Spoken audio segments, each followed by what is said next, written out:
The young Englishman's mind is haunted by a thought that refuses to leave him. We are never very far from those we hate. Because of that, we can never truly be close to the ones we love. Those words echo in his head as he sails across the vast South Atlantic, heading toward a remote island where he has been assigned to work as a meteorologist. While he stands on deck, lost in his thoughts, Captain Axel approaches him and casually lights a cigarette. The captain tells him that they are almost there. In September 1914, their ship finally reaches the lonely island. The place is completely silent. No one is there to greet them. The young man has been sent to replace the previous meteorologist, but there is no sign that the man is still alive, Captain. Axel accompanies him to search for the former official. As they explore the island, they eventually discover a tall lighthouse standing near the shore. They knock on the door several times, but no one answers. The young man forces the door open, and inside they meet the only other person living on the island, a rough and unfriendly signal technician named Gruner. Gruner greets them coldly. When Captain Axel asks about the previous meteorologist, Gruner casually claims that the man died of typhus. Strangely, he doesn't seem bothered by their arrival at all. He even walks around completely naked, making the situation extremely uncomfortable. Irritated by Gruner's strange behavior, Captain Axel soon leaves the island, wishing the young man luck before sailing away. Now completely alone, the Englishman begins to wander around the island, realizing what his future will look like.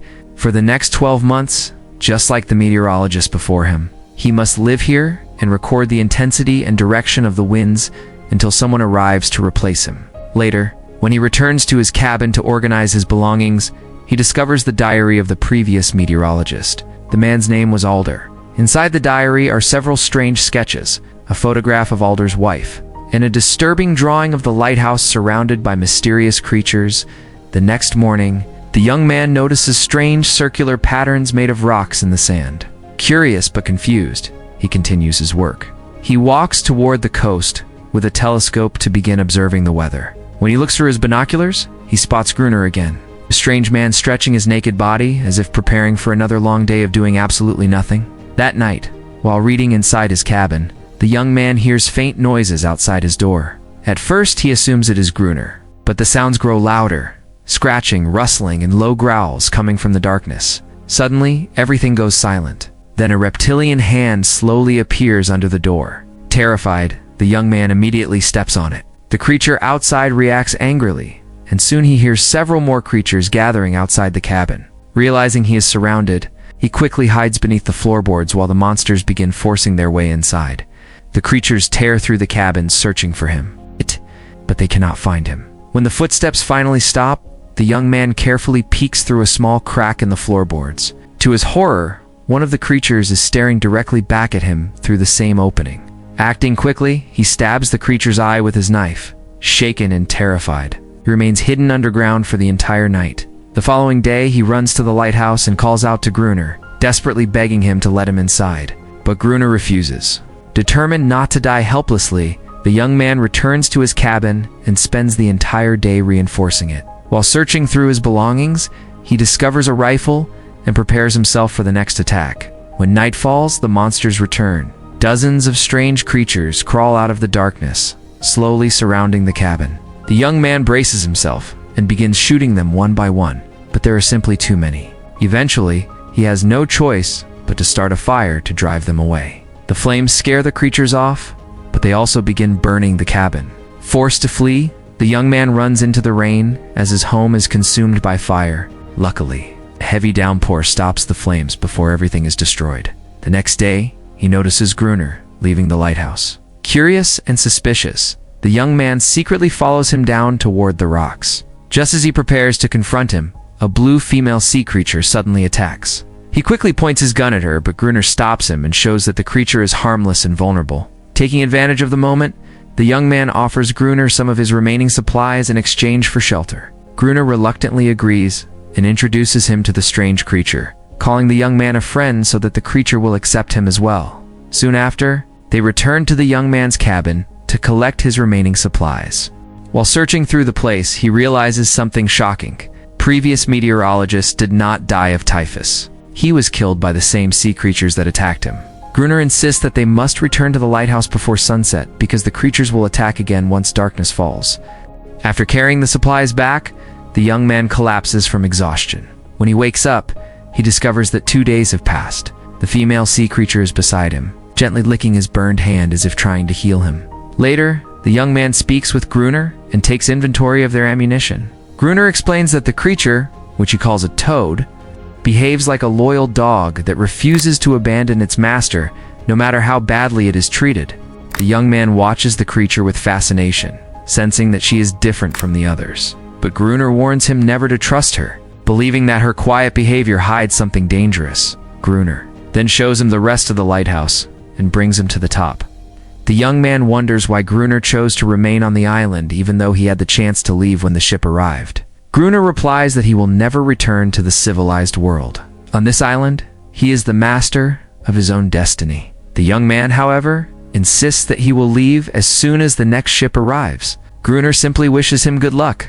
Later that day, the young man reflects on how just a few days of isolation have already begun to change him. While organizing his things, he is startled when the sea creature suddenly appears nearby. He watches her curiously as she eats a candle without understanding what it is for. As he tries to explain the purpose of a candle, Gruner calls him upstairs and orders him to bring his rifle. That night, the older man prepares for another attack. He explains the plan and fires a flare gun, signaling the beginning of a long and terrifying night.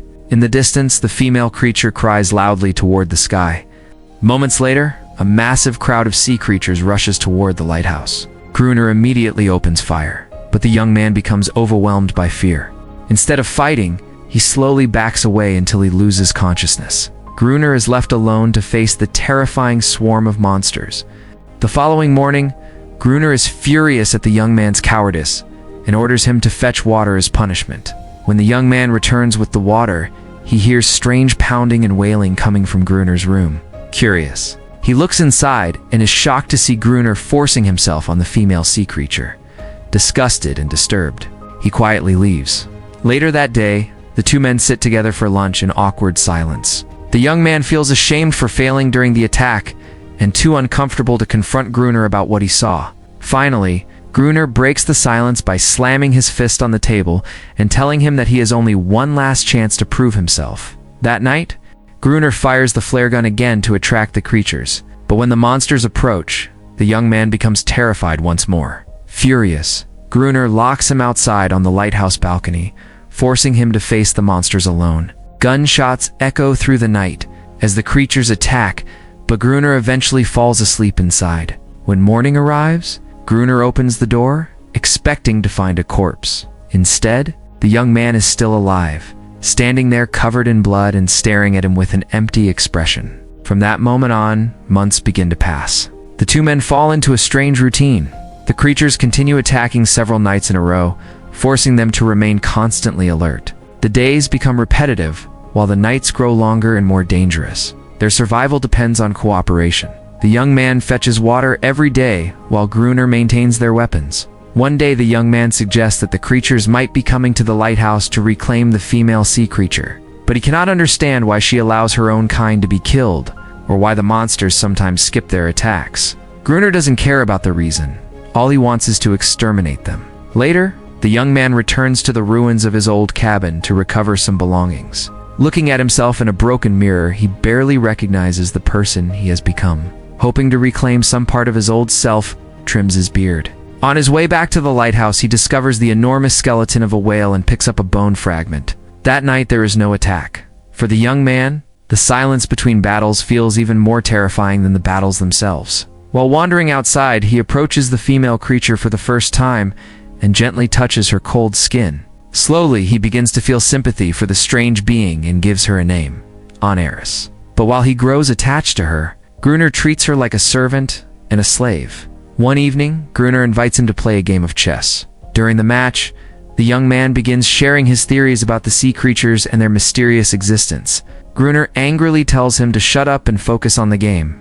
Just as the young man prepares a checkmate move, Gruner suddenly grabs his rifle and points it past him. A creature is standing behind him. The attack has already begun. More and more monsters swarm toward the lighthouse, forcing the two men to run upstairs. They fire their rifles while retreating, but the creatures keep coming and the attack is far more sudden than usual. They retreat all the way to the lantern room, where the lighthouse light shines brightly. During the escape, One of the creatures bites Gruner badly on the foot. They lock themselves inside the lantern room and spend the entire night trapped, while the monsters desperately try to break through the glass. Believing that he will die, Gruner begins singing a tragic love song as the creatures scream outside. Finally, morning arrives and the monsters disappear. The female creature then carefully tends to Gruner's wound, even licking the injury with her tongue, but the situation is becoming hopeless. Their supplies and ammunition are running out, and they cannot survive another major attack. Later that day, while walking outside,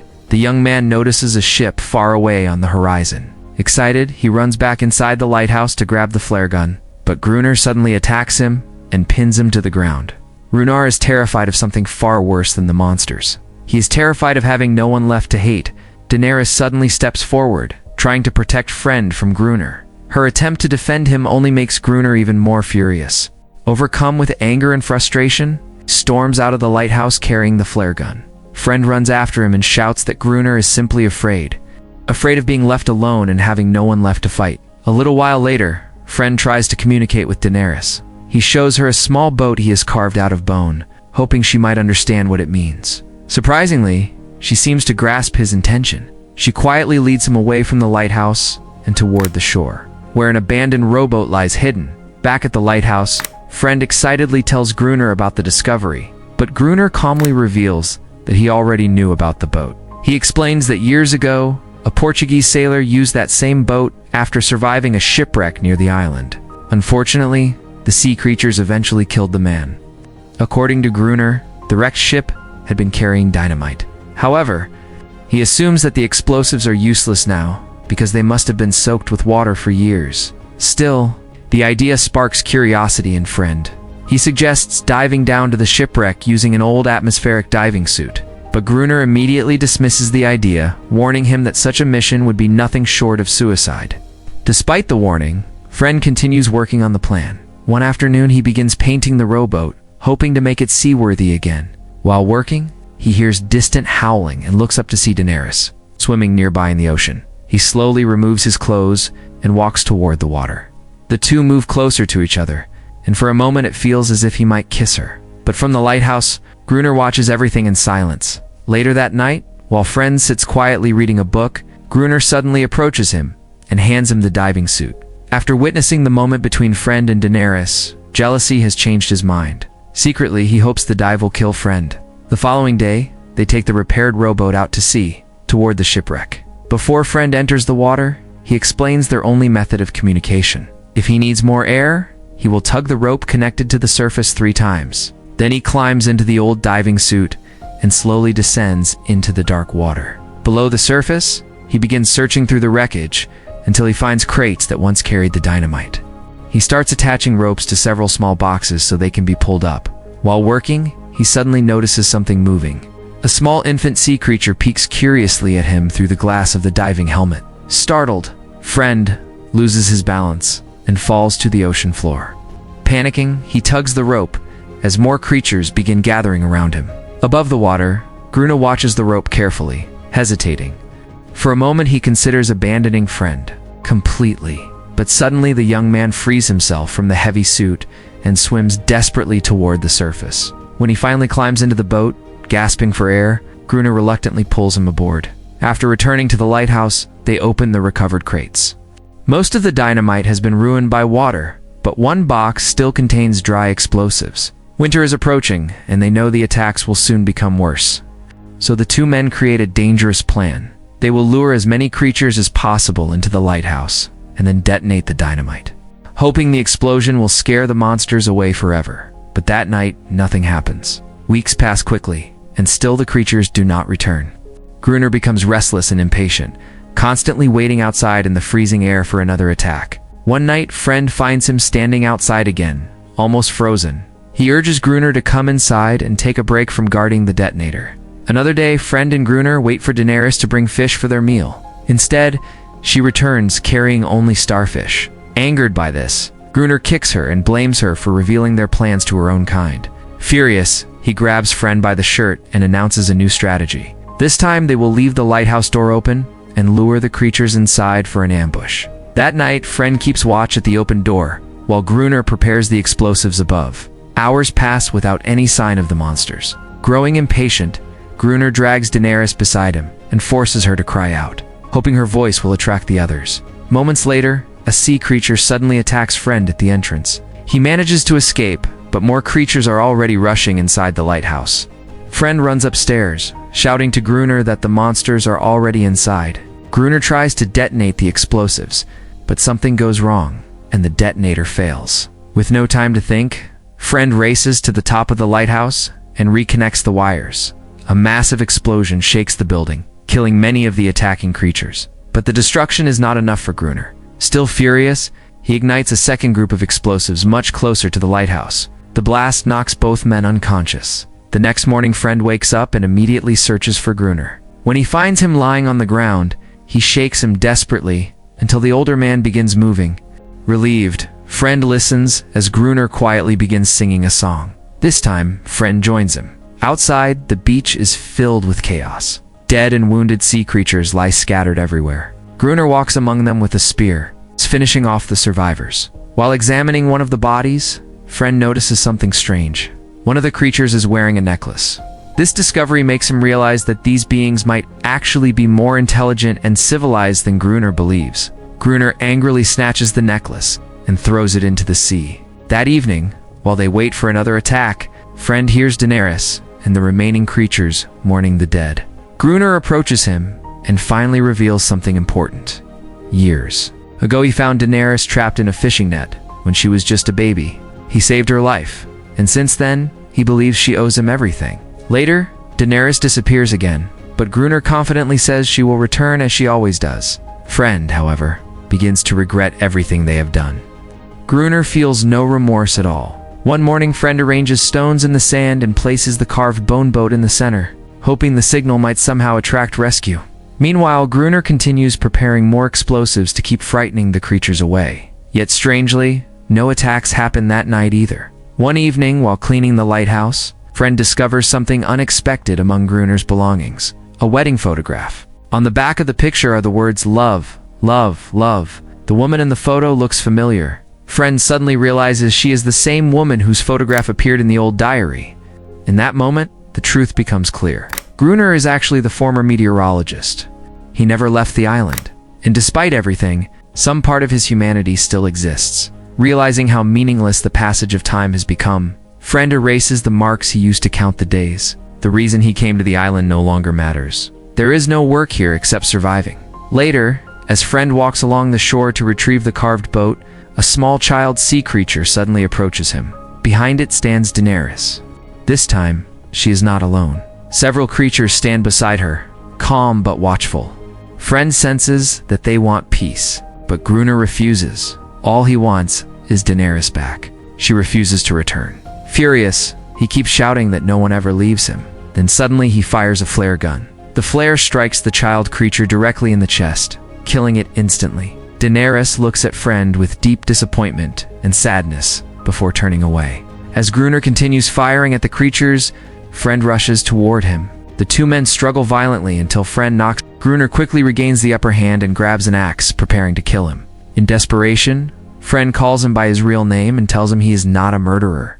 The words stop Gruner. Slowly, he drops the axe and whispers the same words written on the photograph. Love, love, love.